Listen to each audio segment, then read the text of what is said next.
we're going.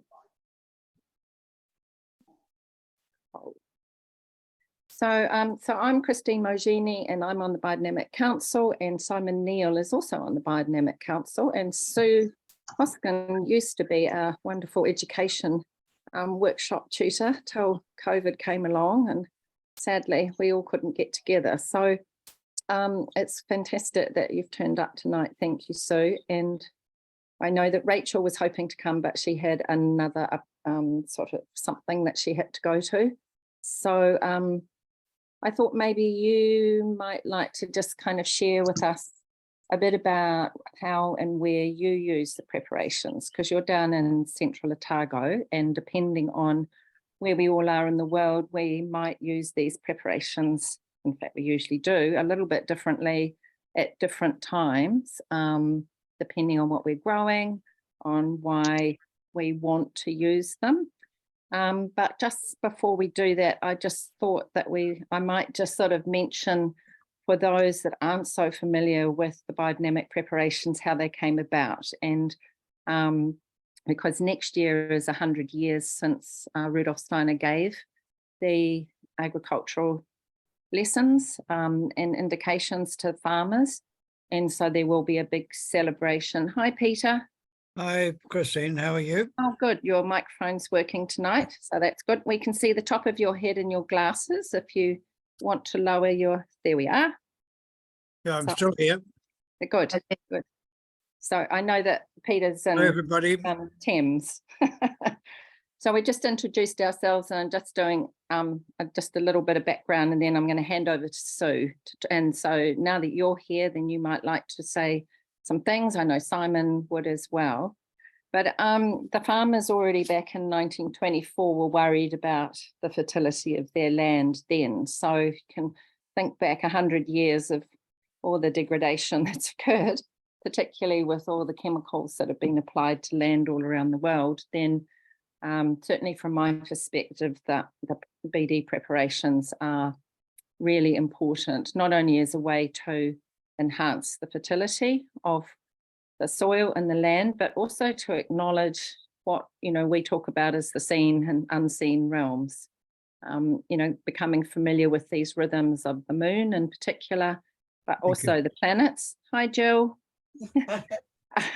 And, and that sometimes when you're starting off on your biodynamic journey, that can seem a little bit overwhelming, because most of us don't pay much attention to even the moon, whether it's waxing or waning. And as Sue might go into, there's another rhythm, the ascending and descending rhythm, which is where the moon every month sort of moves north and south.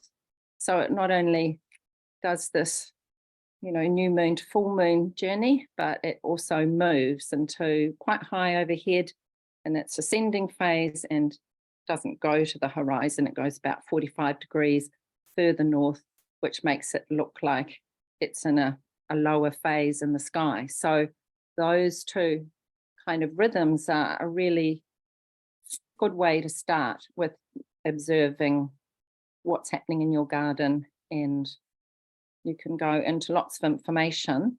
Calendars are helpful, like the BD calendar, and which for those who are members, you've got information that shows you all those sorts of things, and whether it's a root day or earth day, a water or a leafy day, or an airy or a flower day, and a fruit or seed fire day. So today's quite an exciting day because a lot of the rhythms come together, and they might not make much sense, but it's a moon opposition Saturn. So you've got all those reflective forces of the archetypes of the plants being reflected from Saturn via the moon.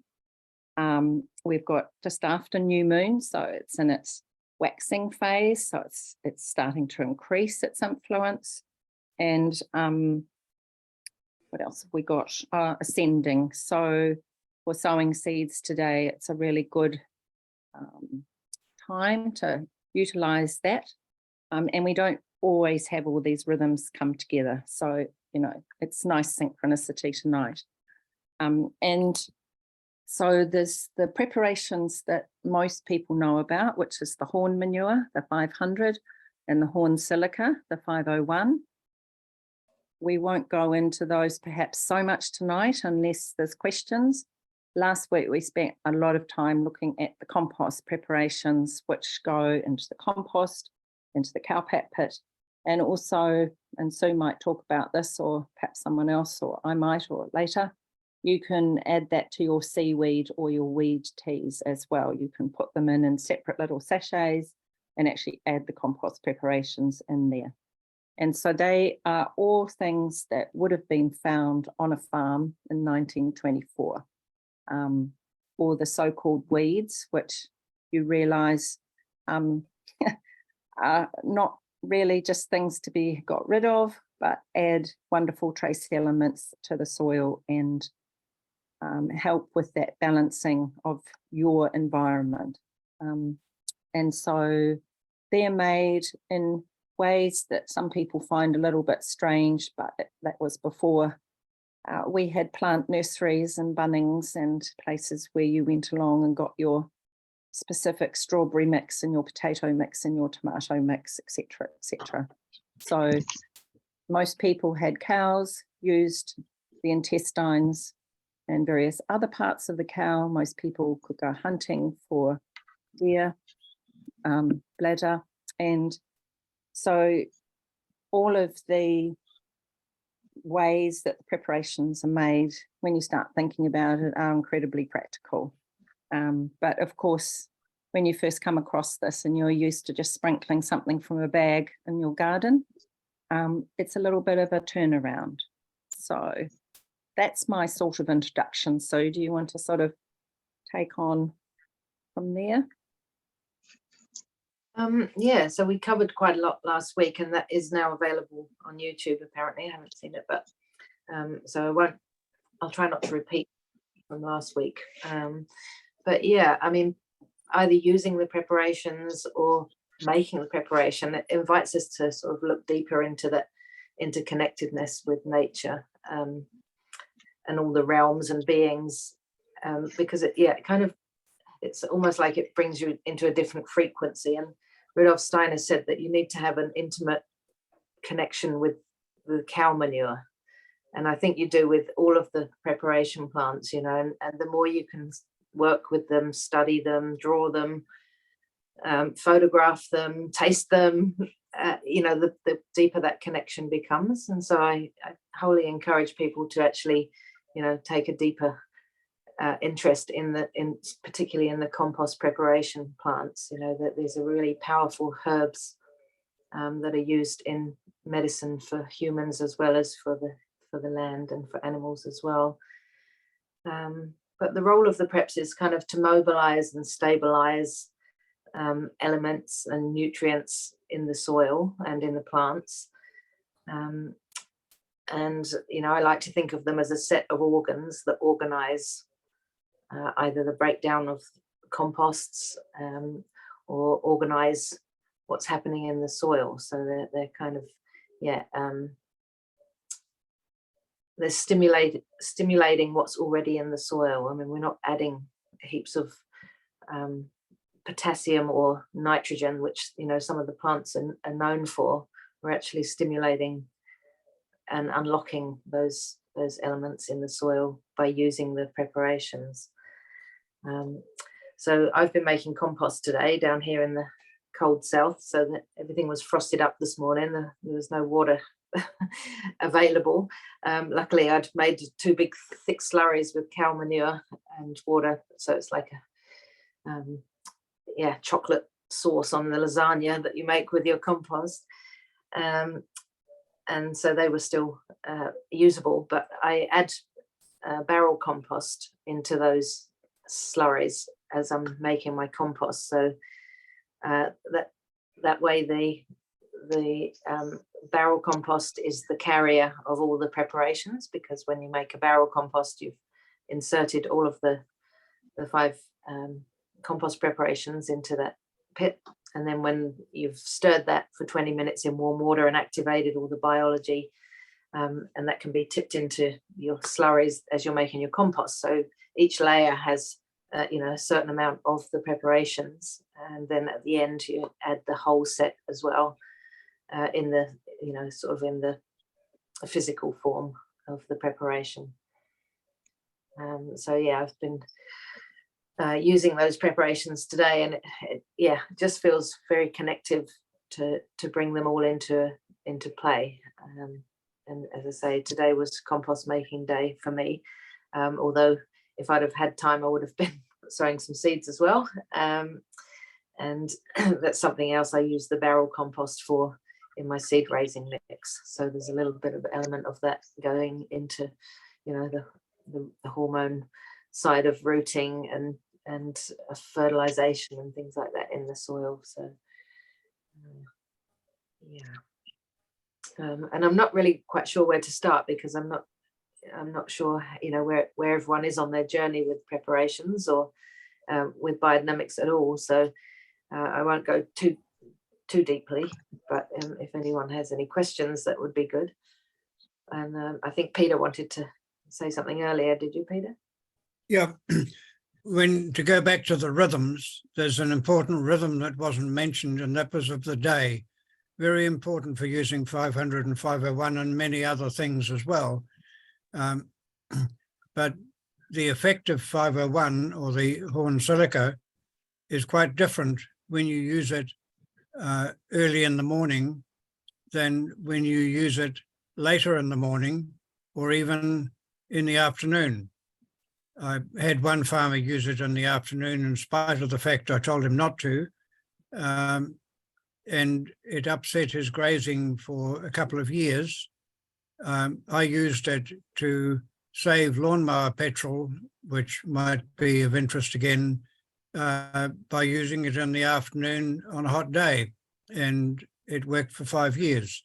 So the time of day that you do things is a really important rhythm, and most days that rhythm takes place every day. And so that's something to add to the other rhythms as well.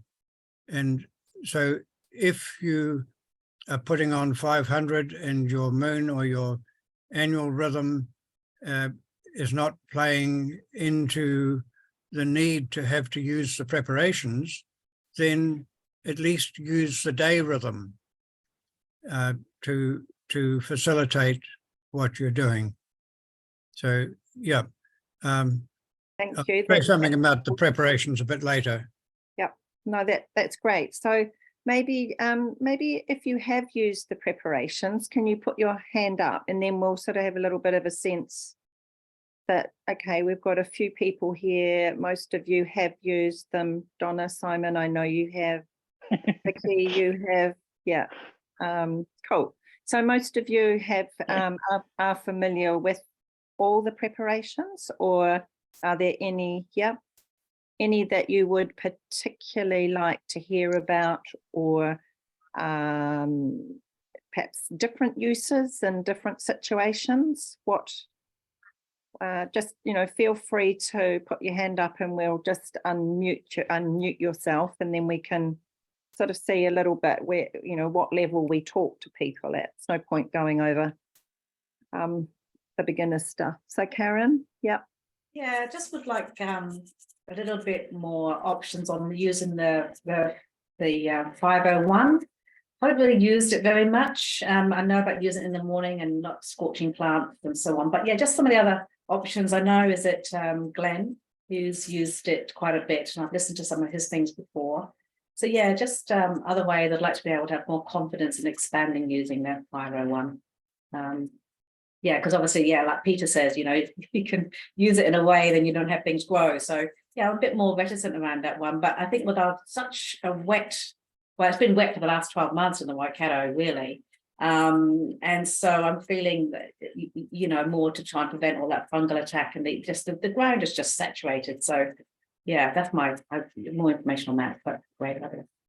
Okay, cool. That's good. Let me just check the. Do I deal with that question? Hang on just a half a minute, Peter. Let's just see. So 500. Vicky's interested in, okay. Well, so let's just sort of get, yeah, a little bit of an idea. So we can definitely talk about 501. Are there any of the other preps that anybody else would like to hear a bit more about? So we can sort of probably move a bit between Peter and maybe Simon and Sue and me and whoever else wants to hop in. Karen again. Yeah, if I can have another stab, if no one's coming forward. Yeah, equisetum as well. Again, I haven't really used much of that, so interested in more thoughts on. Yeah, I sort of have some idea when to use it, but yeah, really, it's not one I haven't really used much of either. Okay, cool. Anybody else? Well, Hang on, Peter. Let's just check, and then you can dive on. And I know you're an equisetum expert, and maybe so you might talk about 501, just so we get that underway. So why don't we focus on those two, and then if there's anything else. Oh, Deborah. Yep. You're muted, dear. well, for the 501, and is it Karen in the Waikato? The important thing with 501 is to see that you have had the 500 or the other compost preparations in various forms active within the previous 3 months. My experience is that they work actively for 3 months. So 4 times a year is the optimum to use the compost preparations and the preparation 500.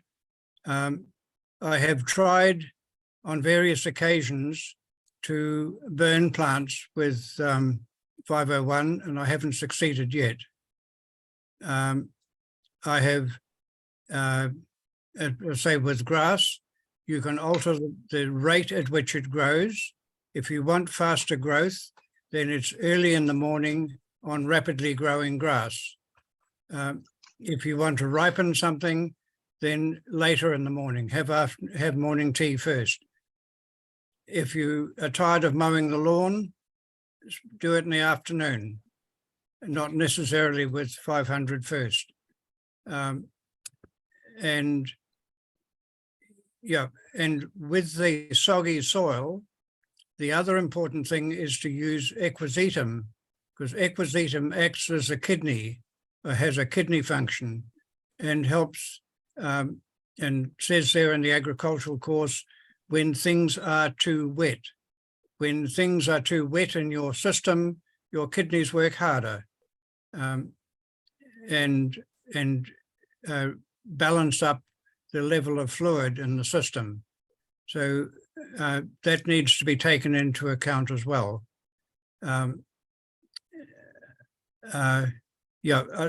that, for everybody, does that clarify the situation with 501? I mean, I've also tried it on grapes and made the grapes far too sweet for my sister to eat. That was a negative aspect of overspraying on grapes. Cool. So thanks, Peter. So Sue, do you want to add anything about 501 and equisetum, or? Well, the equisetum is an interesting one, as I mentioned last week, last month, that it's, you know, this kind of prehistoric plant, and you know, it's survived everything, you know, since the beginning of time, really, which gives you an indication of its strength, and it's just an interesting plant because it grows in a boggy area where you would expect there to be disease, perhaps, and yet it repels. It has these repelling forces, so it doesn't. It has these holding down forces. It doesn't. It's not like it's curing fungal spores or anything like that, but it has this holding down energy that keeps things down where they're supposed to be, rather than jumping up when the rain comes. You know, that spores can move around and move in the wind and things. And yeah, so ideally you want to boil it for a long time because it's in its dried form. It's really quite repellent of the water, and you can sense all the silica on it. It's very sort of squeaky and dry. And by boiling it, you're releasing the silica from the fern. And some people are making it into just a fresh tea and applying it that way. Others have made it into a ferment. I think, yeah, depending on what you're using it for. Certainly, I don't like spraying anything that's a bit smelly like a ferment onto fruit, for example, or even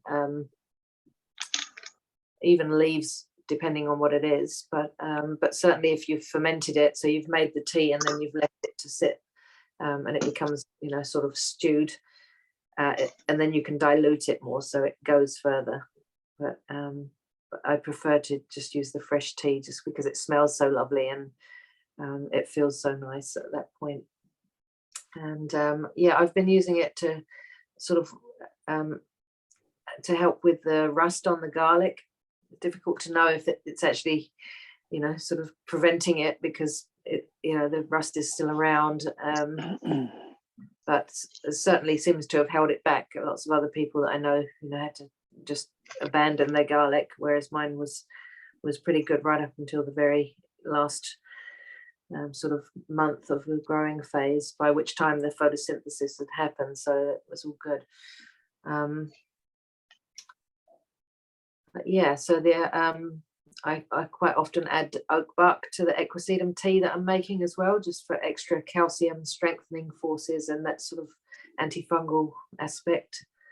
And again, by having it, you know, boiling, you're actually drawing out those properties in the plant matter. So, and I've heard that people have used the equisetum as a seed bath, which I haven't done yet. So it's something I would maybe look into on, I don't know, maybe zucchinis and things like that actually do get, you know, quite fungal attacks. Have you done anything like that, Peter or Simon? Well, broad beans might be another one. The beans and peas, the legumes will rot easily, particularly if you put any compost anywhere near the soil recently. It tends to digest them. So that could be good to include with that. Generally speaking, your legumes need a lime influence, but you have to be careful there's not any nitrogen in there as well. That's helpful. Yeah. Anybody else had experience with using? We're sort of talking more maybe about equisetum. Simon, have you used it in vineyard, or anybody? I have used the like in the vineyard situation when I was in Huia, we actually used to use it as a spray. That we actually purchased the equisetum tea that was made by EcoGrow. Name doesn't come to mind. What's his name? Andreas? Yeah, that's the one. Yeah, he actually puts out a commercial product, and I used to use it at Huia. I haven't used it down here in Central Otago. When I was at Burn Cottage, we never used it because of the dry environment down here. We didn't see a need to dry the environment out anymore, but we did used to use a comfrey tea for that very reason, that comfrey is a watery plant, and actually try and induce a bit of watery process back into the nature of the grapevine sometimes. But equisetum wasn't used because it's a dry atmosphere down here, and we didn't want to dry the canopy out any further than. So it does actually help dry the silica that's in the plant, helps dry out the general environment. Right. True. Cool. And the other thing that Peter added with the fact that it's linked to your kidneys, the one thing I took from Shane Livingstone was that all the herbal plants that are used in these preparations are all linked to certain organs of the human body, and that's linking all those four kingdoms. These preparations all link the four kingdoms and their relation to the human body. Thank you. Anybody else want to mention? Deborah, do you want to say something? Can you unmute? Yep, I can. It's just so it's on the phone. Can you hear me now? Yep. Yep. Oh, great. With the equisetum, I don't know where I read it, somewhere in the biodynamic world, but I was having trouble on my grapefruit with the leaves, and they had that black kind of moldy stuff on it. And I made up a lot of it in a tea last year and sprayed it on it. And it just worked a treat. And I've done it to the lemon tree as well. And it just worked so good. And it just got rid of it. Yeah, that was the equisetum. Oh, good. Yeah. The other thing I was wanting to ask was that we have an abundance of lemons here. I've got about 3 or 4 trees. What could you put on the lemon trees? Because I feel like I haven't really, other than the 500 and the 501 when we do it, I haven't really put anything like around the roots of it or around the bottoms of them, and they just keep producing so much, and I feel like I really want to give back, but I'm not sure with the preparations or with compost, with the preparations in it, whether that's a good idea. Yeah. Any ideas would be good. Anybody like to answer that? I think if you compost it in the down season, in the cooler part of the season, compost it with the prepped compost would be pretty good. It sounds as though you don't want to upset the balance that's there at the moment, so just treat with caution and work to the season. I mean, last season was extremely wet and cold. We've got 2 better seasons coming up, and then we've got another very wet season coming. So you can use these preparations to help to meet the challenges of each season as it comes to you. You don't seem to have any problem with them, but it's just that even there's always lemons. There's new ones coming, there's old ones, and there's just an abundance of them. And I just feel like, oh, do I do something or do I just leave it going? Are they okay like that? Yeah.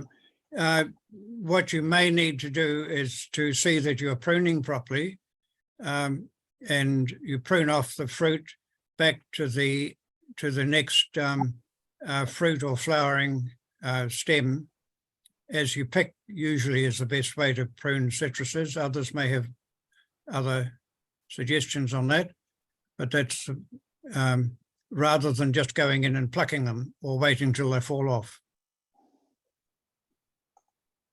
Good advice. Karen, did you want to say something? I'm just picking up on Deborah's comments about like wanting to give back. I find with the citrus as well, mine are very abundant too.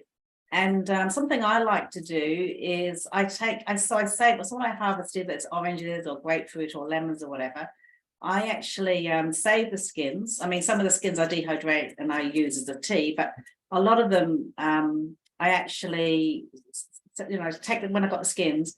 I then keep a bit of a selection in a bowl in the fridge, and then maybe once a week, if that, then I put them through a smoothie with water. So I dilute them and then I feed them under the tree. And I feel that's one way of giving it back, because you often see that citrus, when they don't get harvested, they all sit at the bottom of the trees, and often the very healthiest trees.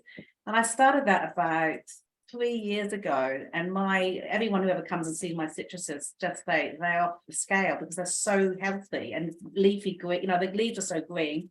So that I find that ritual just quite nice to do. So I've got my Biodynamics blender, and I just dilute it, and then I just go around periodically and just give them they basically have a smoothie. That's quite nice to do too.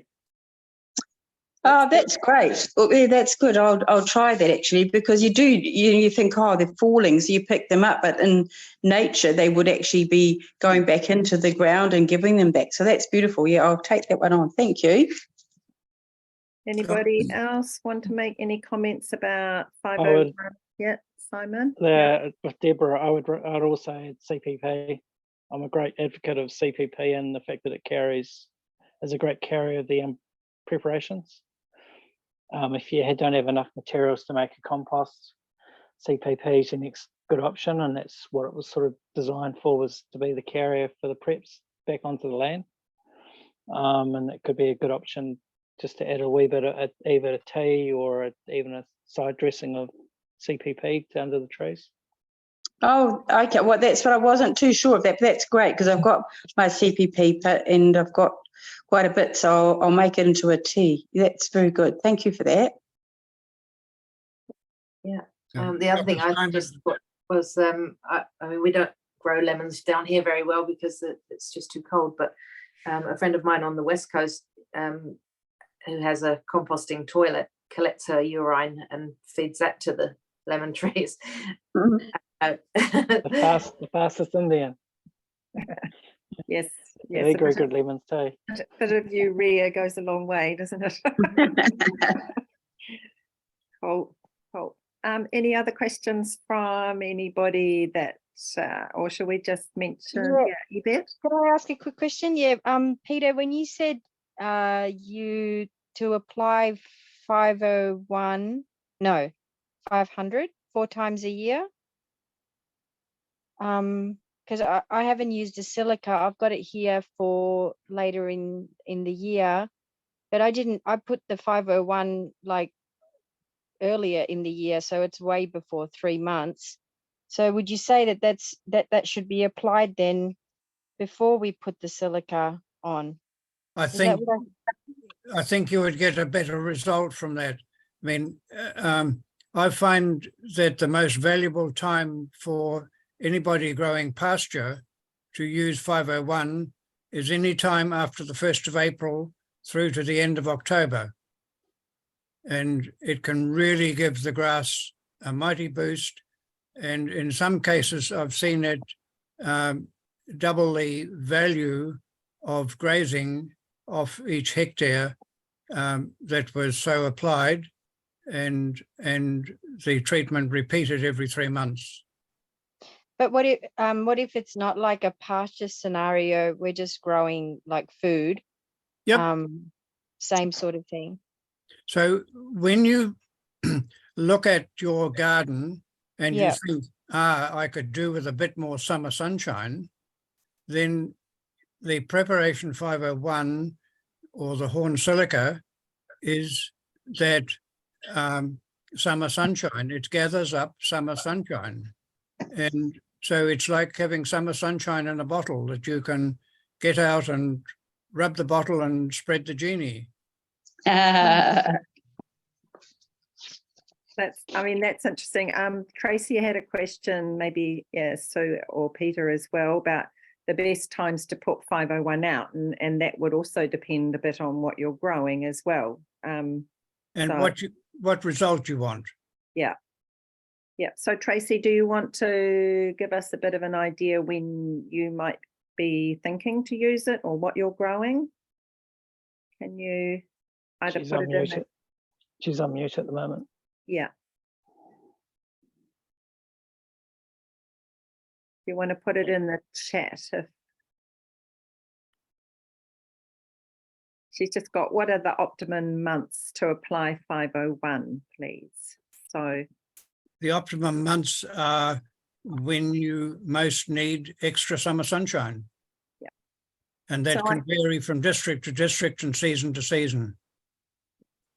So I know up here, because I'm in Mangawhai in Northland, and so we're super, super, super wet, that, I put 501 out the first, after I'd done 2 years of the 500.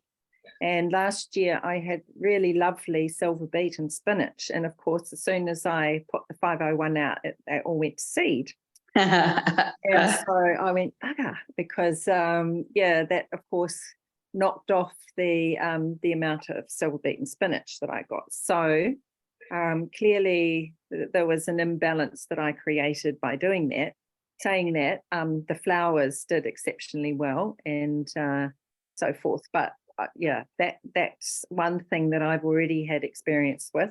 And in Australia, when I first put 501 out, I actually managed to change the colour of a hibiscus, which was meant to be white, and it developed a sort of a strong pink to red colour. And then it took about 3 years before it went back to its kind of paler,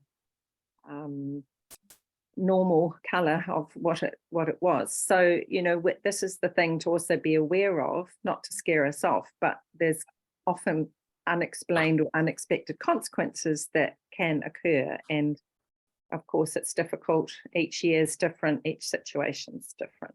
So when did you put that on? Was it in the spring? Was it later in the morning? if I do 501 up here, I do it early morning. So it would have been, we usually dig our ponds kind of equinox. So it possibly would have been maybe into February, March, April, just trying to think when was Easter last year.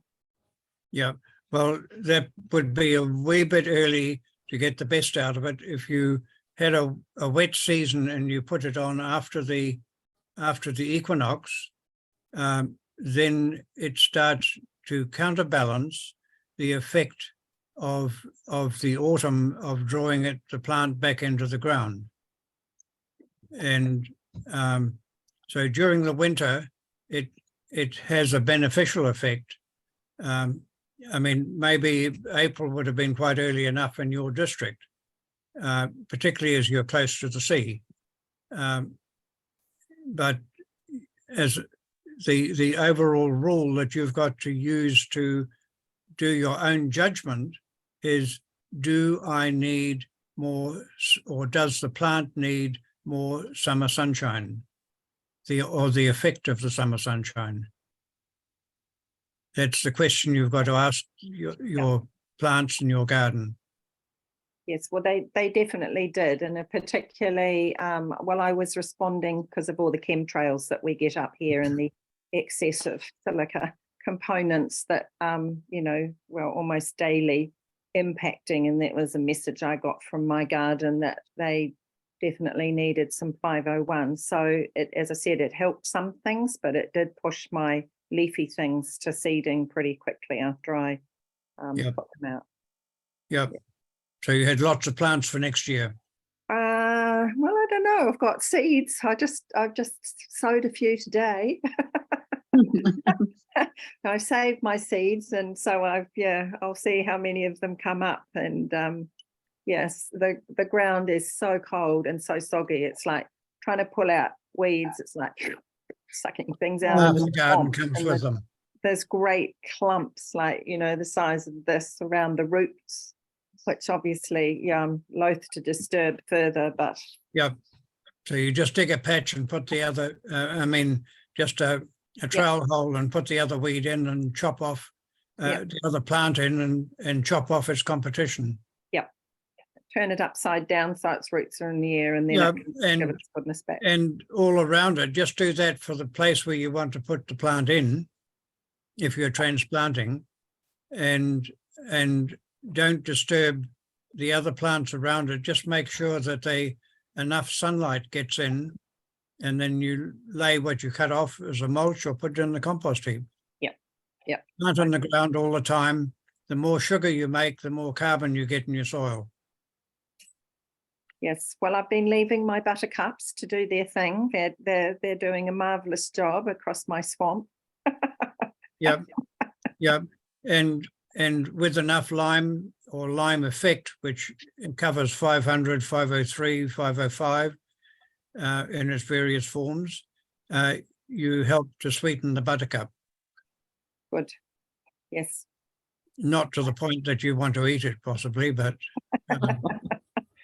No, I leave the roots in the ground and the leaves off. So yeah. So Peter, you can make it much more palatable for stock, but I appreciate you don't have them. No, a lot of this, it's water rats and cats and dogs and birds are my animals. Yeah. I'm in. Yeah. And you're saying lime, Peter, with 503 and 505, you're talking about the calcium influences of those two preps? Yeah, well, the 503, you're working with the energy of calcium sulfate, and with 505, you're working with the energy of calcium carbonate, which is much more constrictive, and whereas the calcium sulfate really gets things cranking along. and then your potassium with your 502, your potassium energy. So with the preparations, you're working with energies, because the ones you've put in and make with an animal part, you're bringing in the astrality or the soul qualities. So you're bringing the soul quality of the animal whose part you're working with into the flowers of that particular herb. The flowers are from the part of the plant that interacts most nearly to the soul element. So you're enhancing the soul or making it more sensitive. It's a nice picture. So do you want to add anything to that?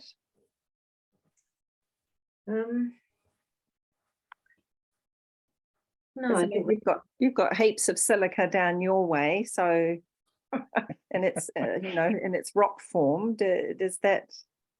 yes. Well, I mean, yeah, that's a very reflective light, and you know, the light quality down here is very bright, and we obviously get a lot more light, even sunlight, than the North Island. So yeah, there's always been that kind of debate about whether we even need a 501 down here because of that reflective force in the quartz reef down here. But yeah, it's not in an available form for the plants to take up. So and then, you know, that we've also had big discussions around whether we use the local quartz or whether we buy in pure quartz to make the preparation. And that, yeah, there's you know, lots of fors and against on both sides of things there. So it's an interesting conversation, and I know, yeah, Simon's. I'll wait to that one too. So, so in the agricultural course, Steiner actually says that it's okay to use audio class or feldspar, whatever's locally sourced within your space. So as long as it's got the silica dioxide as its ingredient, which is an intriguing one. I don't know where the emphasis came from with the pure quartz crystal versus it's actually in the agricultural course of audio class. Feldspar can be used. Peter probably can allude to that one. So I mean, the crystals obviously have different, what we would call energetic vibrations. So I would imagine in that sense that you know, that you would be looking at your environment and to sort of try and sense at you know, in modern day terms, what hertz you actually need, or to try and sort of bring into your environment to help maintain that balance. If we were looking simply energetically, which of course is hard to do. I can only sense that sometimes people dowse, maybe that's one way to actually, or to, you know, muscle test or use a pendulum or something like that to actually see, well, what quality, what purity. I mean, because it isn't necessarily always the purest that is required. It can be many things. That might be one way to decide for your own land how you work with that. Any thoughts, Sue, on that? Only that the quartz that I've crushed in the past, the local quartz, if you run it through water, you'll find that most of it will disappear. So it's a carbonate silica. So there is some quartz in there, but there's a lot of other stuff. And if you're filling your horn up with stuff that's going to dissolve, you'll find that, you know, I mean, that's the thing with the quartz, is it doesn't dissolve. We just levitate it in the water through the stirring, and then it sort of, you know, sort of moves through the atmosphere that way. But yeah, I did find that quite a lot of the quartz itself wasn't pure quartz. There was other stuff in there that dissolved out, and there's also arsenic in there, which again in small quantities is medicinal. So, you know, I'm not a scientist or a geologist, so I'm just going on what feels right for me. If I'm going to go to all the trouble of grinding down a crystal, I would quite like it to be pure and not dissolve away into nothing, because it's a lot of work. But yeah, I agree. You know, if we've got local resources, then that's something we need to be looking at. And we can run a magnet across, you know, to take out some of the heavy metals. So maybe we just need to actually dissolve off what we can and keep the quartz side of it and keep grinding. Keep going. Yes, unless you know you've got a toxic mineral in there that's excessive, you may well be getting the right material for your particular environment from your area. And you're saying that, do you really need what we normally use as 501? Possibly what you get there is right for you with the silica carbonate. I mean, until you try it, you don't know. Yeah. Yeah, I know in Australia it was a really big, this might be interesting for you in Victoria. Yeah, there was a lot of discussion around because of the, you know, the amount of light already in the Southern Hemisphere in particular about where the 501 was needed. But yeah, I know the first time, and I was in Mittagong in New South Wales, so that was a little bit like New Zealand in a way compared to some places over there, because we had definite seasons. But it did make a huge difference using the 501, but I found that spring was the best time to use it then. And once again, you know, I grow mostly herbs and vegetables and flowers, so not animals, not grapes, not olives. And yeah, it really did feel like it helped, what's the word, you know, form, I suppose, or hold those life forces that the 500 and, you know, the other preps do create in the soil. It sort of actually, my sense was it sort of stopped them dispersing.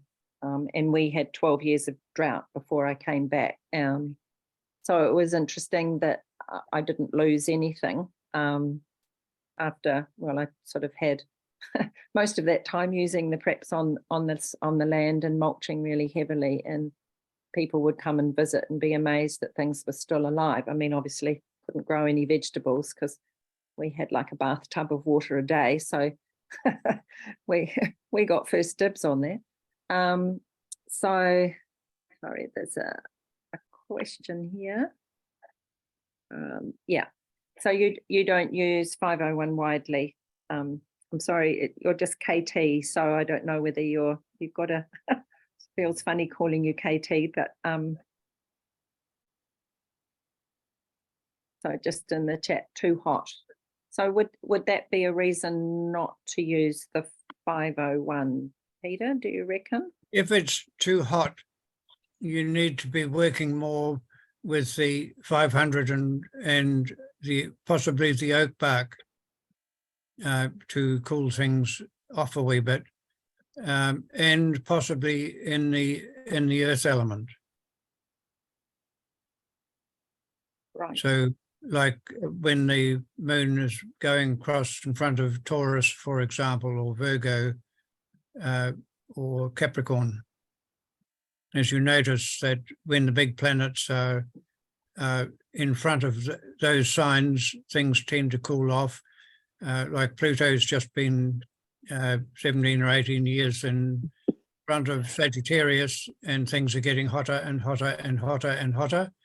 And it's now just in the process of moving into Capricorn, and I expect the temperatures should level off and then gradually fall away, particularly when Uranus gets through into the constellation of Taurus.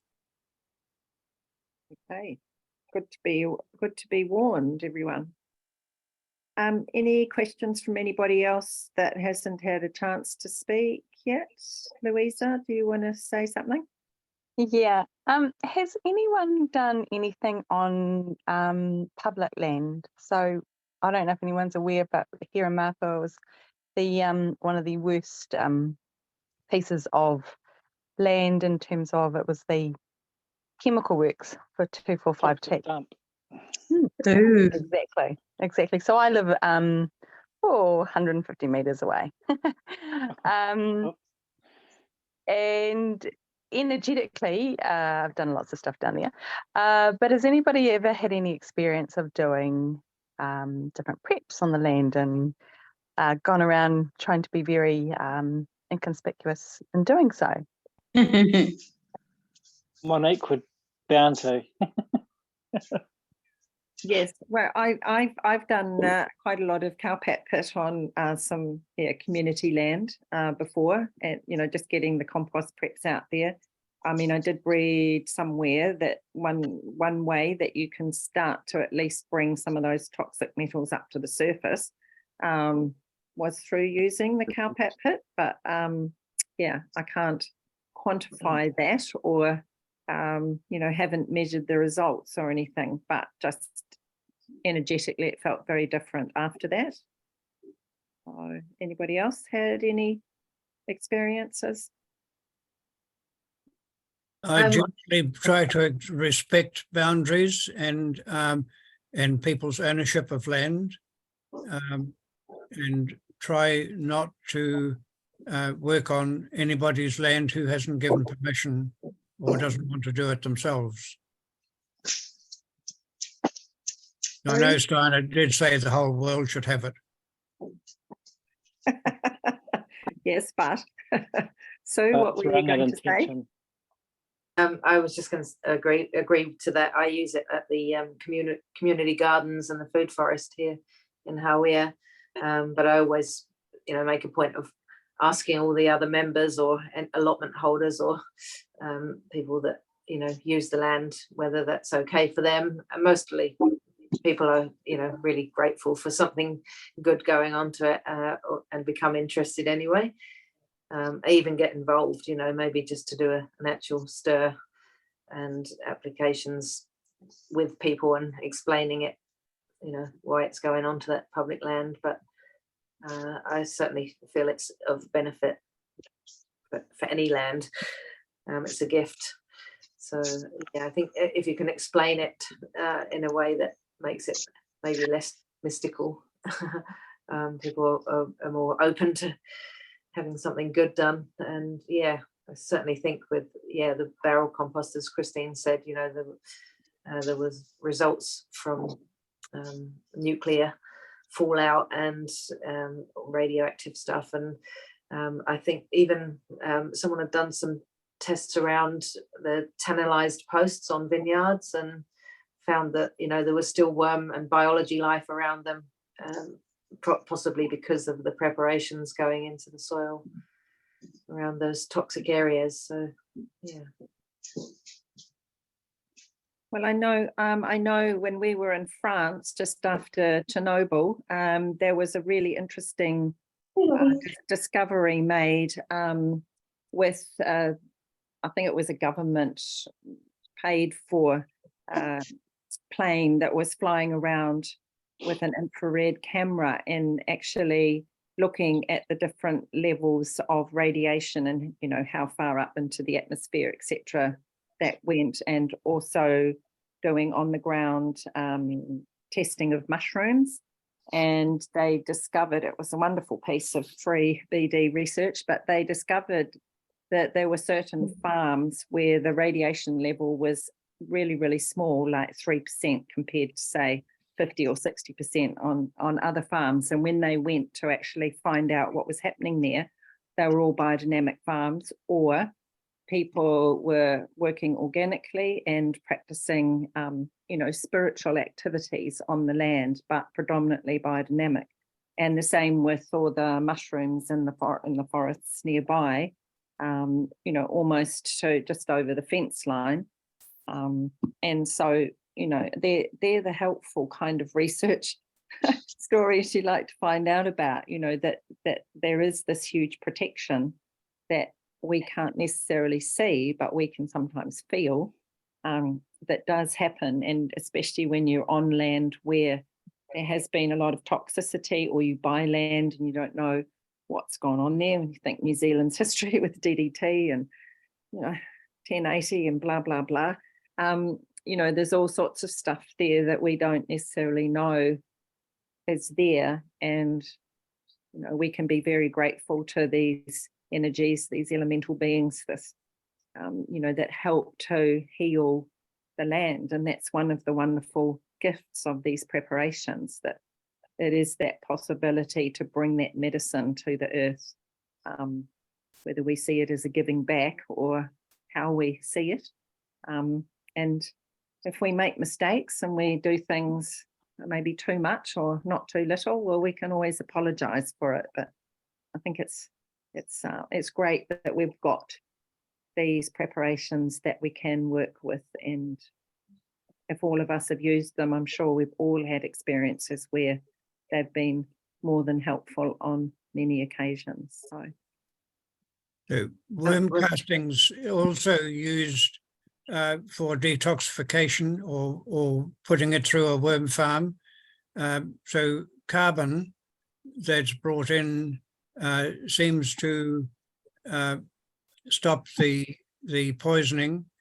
And the other thing is that the more that a biological system is operating, in other words, the plant connections through biology to a food source is operating, the more a plant can choose what it wants to take up, whereas with water solubility, it has virtually no choice. The difference of soup kitchen and luxury restaurant. So you were going to say something? I was just going to add to Louisa, is it in Motueka? Yeah, the Rudolf Steiner School there have been putting the preps out on their land for the same reason. I think that where the new school went in, that was quite toxic as well. So could well be worth getting involved with one of their applications, and I think people get to take some home and maybe just sprinkle it around out of the car window on your way home. I'm pretty sure that any kind of good bombing of the preparations is forgiven. If anyone did find out that you'd sort of sprinkled a bit here and there, I don't think it would be a problem. Can I ask a quick question about biochar and with the preparations? Because we're wanting to use we used like getting into using biochar on the land, and I'm curious how the preparations would go in combination. I'd be wanting if anyone's worked with that. I think try it and tell us. Okay. I'm really appreciating the level of expertise you guys have got. I'm feel like I'm in baby school, maybe not even born yet.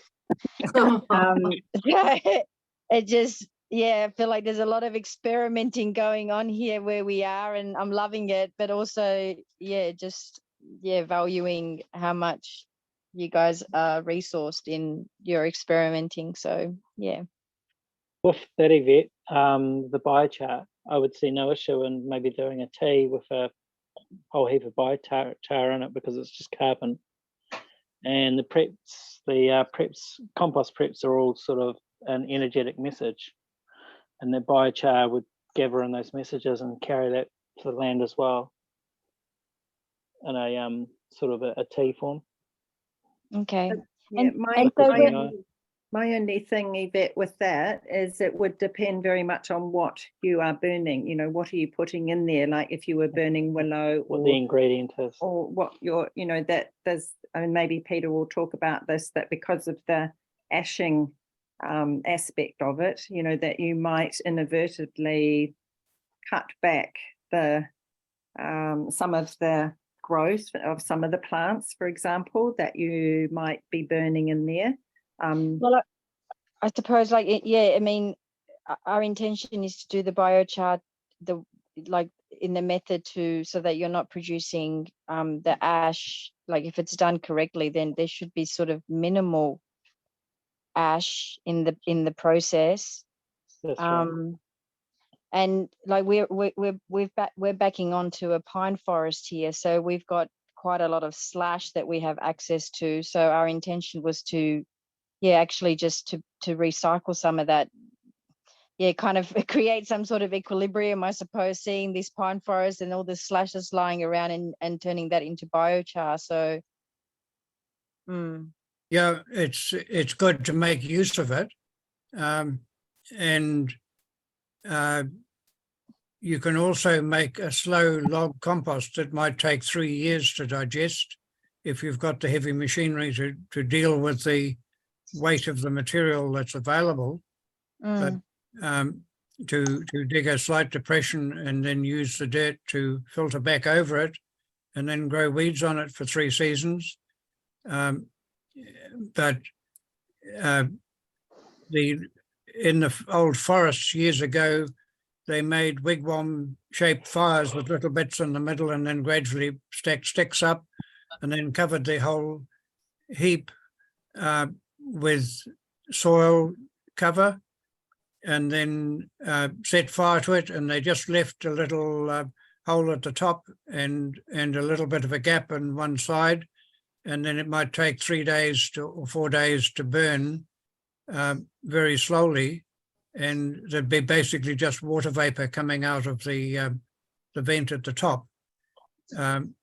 So you can probably look up how charcoal used to be made by the charcoal burners who were largely foresters when forests were properly cared for in Europe. So, yeah, but if you have good photosynthesis going on, you bring in a lot of carbon that way, and it's made into sugar, and the sugar feeds the root colonizing biology. And once you've got them going really well, everybody is somebody else's dinner, right through to the worms and the bees and the beetles and the birds at the end of the chain. So there's a whole system there. And when I did that on the farm near Ashurst, we were growing after 90 days after the rain fell. We had up to 2 centimetres of fresh worm casting as a continuous sheet over the whole area that was treated. So it can bring quite a lot of stuff in, and worm cast is about 25% carbon. Oh, so give it a go. thank you so much. Nicola, is there anything you'd like to ask, or Vicky or Tracy or Donna? Happy just listening? Cool. Any other questions? Just that, we're sort of creeping around. We usually go for about an hour and a half, but Yeah. Donna, you've got any questions you want to ask? You're okay? No, just listening and soaking it all up. Oh, good. Cool. So if the questions do pop up later on, then send it in to somebody who can send it round to the group, and then we can have a go at it on email or hold it over till the next session. Yeah. So Laura always ask the question while it's fresh. Yeah, Laura usually has a look at the questions before she puts them up. There's one here. So, does anyone add anything when they put out 500, for example, seaweed extract, etc.? So, KT, is that when you're when you're putting the 500 out generally, or? Okay, so I know some people add the cowpat pit in the last 10 minutes of a stir. You can, of course, add seaweed if you want to. I guess, once again, it's a preference, isn't it? And yeah, personally for me, I like to do my things separately. That's how I like to work. So I like to see what the experience is, but that's only one way of doing things. Other people, what are your thoughts? We used to at Burn Cottage add some valerian to help warm the environment as the 500 went out for the evening. And when did you put that in? 20 minutes before? Right at the end of the stir, just to get it, just so it was sort of pretty much sitting in the liquid. Yeah, it'd be the last 15 minutes, so it was well integrated before it went out with the brushes. But Shane used to add that to help warm the environment that the 500 was going into. And that was for grapes, right? That was in the vineyard, yes, that was Yep. for grapes. Yeah. Well, anybody else? What's your preference? So do you? I generally keep things well 500 separate. If I'm doing a seaweed or a liquid manure, I do have a flow form, which sometimes if something's gone, you know, if I've got seaweed that's sitting and it is a bit smelly, then I will flow form it for an hour and add some barrel compost CPP to that. But I tend to keep the 500, yeah, as a pure 500. I do add barrel compost to it at the last 20 minutes, but yeah, I keep it separate from liquid manures and things. But I think, you know, if you're short on time, or if you've got a big, you know, lots of seaweed and you want to be stirring it for an hour with the 500, as long as it gets its hour stir, and then I don't think it would mind too much if you added something to it. Might like it, actually. Yeah. So talking about seaweed, if ever we get to a situation where we've got radioactive contamination, the iodine in the seaweed would be really good to help that, both for us and our land and our plants and our animals. Yeah. Well, I know with seaweed, I learnt my biodynamics from mostly Brian Keats, but also Lynette West in Australia, and she used to make this fabulous seaweed concentrate where she would, you know, make a cross and hang the individual compost preps like in little tea bags and let that sit in the seaweed for you know, whatever length of time it took for it to stop all sort of being smelly and frothy and everything, which sometimes, you know, is 6 weeks, sometimes it takes 3 months. It depends on the container and what you want it for. And yeah, I found that a really good way, you know, if you don't want to stir the other preparations, or you want to sort of, say you've moved into a new property, or you're trying to sort of have a bed that you're sort of letting lie fallow, if you've been growing lots of vegetables, that can be a really good way to sort of get some good minerals and into the soil and just let that be digested over that year. Same with around citrus. I have used some of that around citrus and other fruit trees, just diluted. So that is another way to sort of utilize the compost preparations. If you're not making a cowpat pit or you're not making a compost, you can still at least get that into your garden or area. And talking about direct use of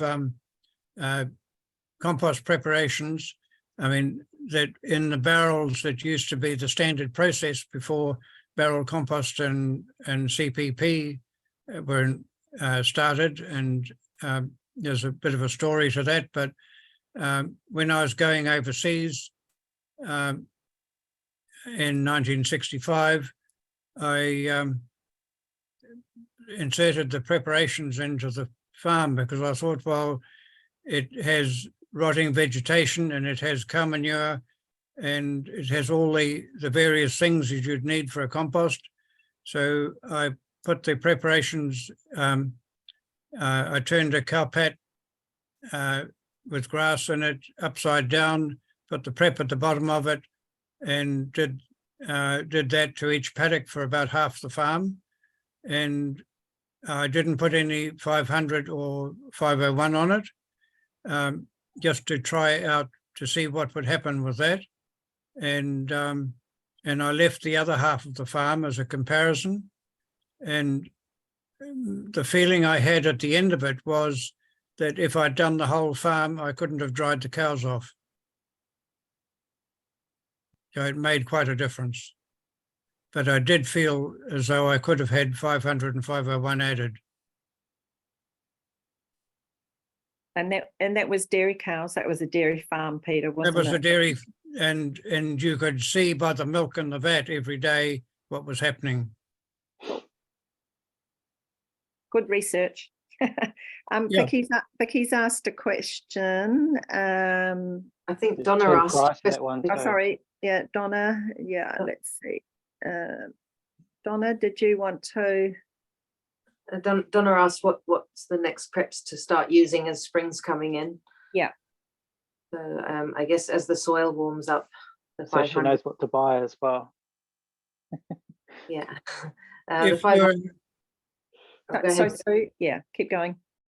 if you're in a cold area, I would include the valerian prep with whatever you're using, and to help with that warmth. And it also helps to draw out and draw up shortened plants. So if the cold is shortening your plants and stopping them from growing upwards and into a full rounded form, there could well be, for a little time, a good case to be using a little bit of valerian, whether it's with the 501 or the 500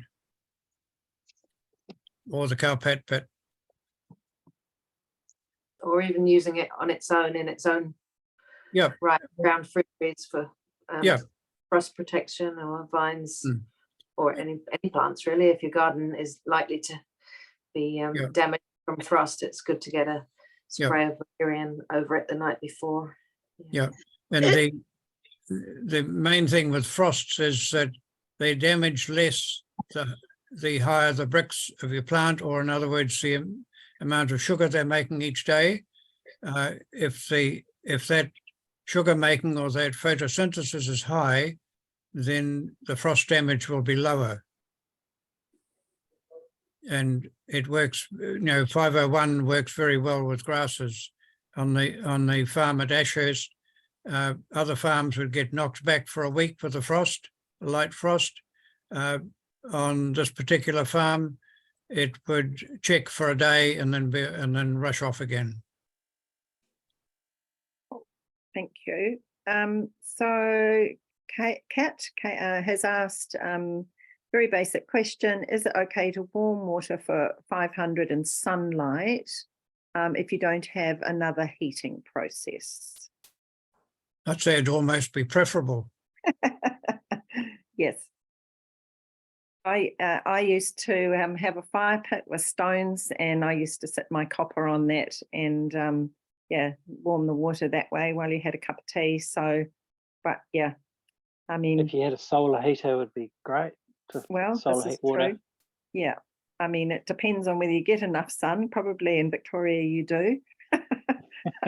And if you happen to be using water with a bit of chlorine, the sun will help to take it off.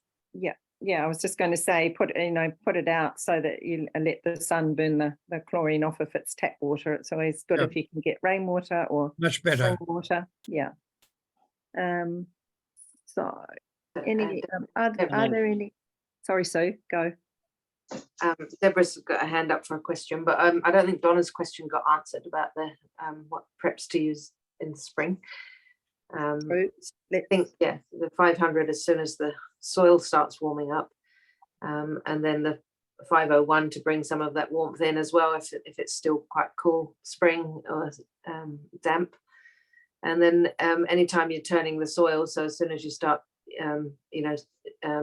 turning your beds or adding compost or anything like that, or disturbing just through weeding, then that's a good time to add barrel compost, CPP, and that will help everything come back to a normality for a growing medium. Can I add to that, Sue? Regarding what we do in the vineyard practice, and this is for fruiting crops, this is my understanding, so it can be corrected, is we avoid 501 in the earlier season of the growth, as we add 500 to enliven things and help invigorate that growth upwards. And then once the plant starts to terminate itself is when the 501 kicks in.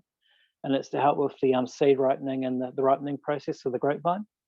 And it's possibly the very same for any other crops. The understanding of not using 501 too early is you don't want to cap that growth process too early, and i.e. the formative process.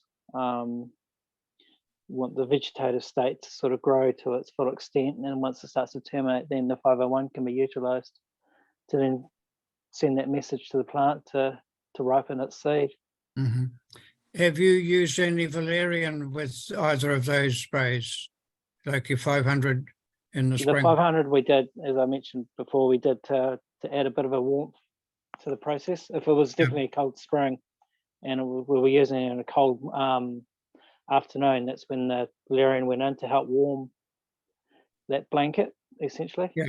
501, we used to just use 501 itself when it went on in the early morning stir.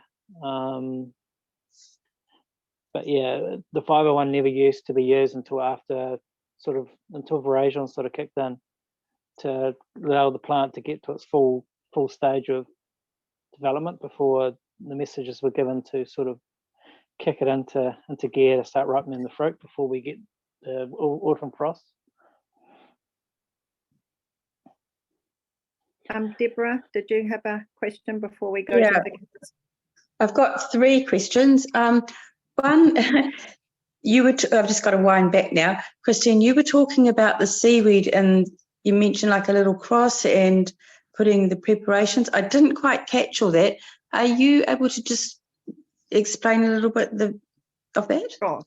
So if you just make like a cross of wood, like, or Yeah. something, or a couple of wooden spoons or whatever, and then just Like a mobile. almost make like a bit like a mobile, like little tea bags. Just put your compost preparations, each of you 5, into a little bag so that you tie them to that stick, so it's sitting on the top of your bucket or your whatever you've got, so they're actually in, like make the string long enough so that they're actually sort of into the middle of whatever amount of liquid you've got, and just leave them there. And then you can add, she used to wait until the seaweed mix was really ready, and then she would add the valerian, take the compost preps out and vortex for 20 minutes, and then she would use that on her fruit trees and garden and so forth. I mean, this is Australia. We, have very different fertility to here in New Zealand, where you stick something in the ground and it grows overnight. But it is a really good way to, if you haven't got a cowpat pit or you haven't had time to make a compost, that way you are still getting those compost preparations out into your garden or whatever. Just something different to give it a little try too. That's good. Thank you for that. And when we're all talking about adding valerian, like into say 10 litres, how much valerian would you put in that? Like, would you put like 10 mil or something like that? I'm not sure how much, when we, you're saying add some valerian into the stir to warm up the earth. I'm not sure how much you would put in.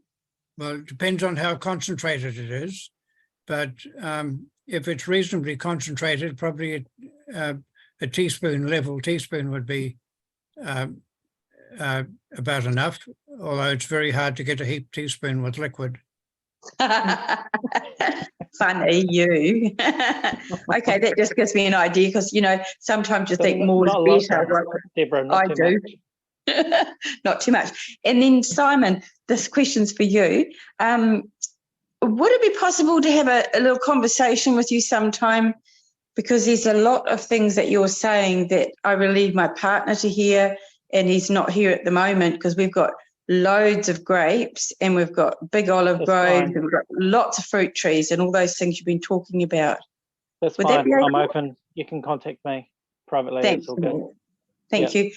Make contact after this. It's fine. Anytime. Great. Then we can do it with him here. Otherwise, it's a lot to try and explain it all each time. Not a problem. No, thank you. And finish. Simon, yes. You could look at putting another lot of 501 on after harvest with the idea of making more sugars for the last of the leaves that are going down to take more sugar down to the root. Down here in Centro Otago, it doesn't happen the way Pat. It's pretty much the canopies are shut down to the point that the leaves, and especially quite a few vineyards down here, the leaves are actually disappeared before the fruit gets there. In Marlborough, in Marlborough, where I came from, sometimes you'd have the canopies could function anywhere up to 4 weeks after the harvest, which 501 was definitely used for that process. Just to help that last season photosynthesis to push those exudates down into the soil and help that fruit flush. So Vicky's actually asked a question here. Very good question. Any practical workshops planned for the South Island? Because she's really interested to learn about biodynamics, learn best by doing. So any, or Simon, or? Not at this point that I know of. But you planning anything, Sue? Not at the moment, no. Mostly because I'm involved in the conference for next year, and there's lots of other stuff that I'm involved in. Where was Vicky again? Christchurch. Might put her onto the biodynamic group in Whiteborough. Yeah, that's a really good idea, because we're trying to set up the regional groups, and so Laura will be, when she has time and her long list of things to do, she's hoping on the website for members to be able to put up a map and show where the different people are in what areas throughout New Zealand, so that it will make it a lot easier for people to go, oh, I'm just up the road, or I'm half an hour's drive, maybe an hour's drive away from da-da-da, and to make contact with people so that you can go and have some practical hands-on, because that's always the issue. We might be a small country, but it is quite hard to get to each other. And there's some very active groups in some areas, like I know Deborah's group's pretty active down in around the Wellington area. And so, that don't be scared to sort of send an email and say, hey, I'd like to find out where the nearest regional group is to me, because that will be happening in time, and that way you've got some, good contacts. If you're south of Christchurch, there's a group on the coastal side of Leeston that are interested, but I don't think they're doing an awful lot at the moment. Vicky's in Ashburton, so she's in Ashburton. Very close to where she is. Yeah, cool. So that's one thing. There's just a last question, and then we might have to call it quits. From Kat, how do you advise increasing bricks, Peter? How do you advise increasing bricks levels in plants, I guess? By increasing the photosynthesis level. So if it's too hot and dry, you'd use the cool, like the preparation 500 end of the spectrum in water. And if it was too cold and wet, then you use valerian and 501 end of the spectrum more than the other. But by the same token, they all need to be used every 3 months, but you focus on one end or the other. Oh, okay, there's another question. Is that clarified at all, or has that made the water even more muddy?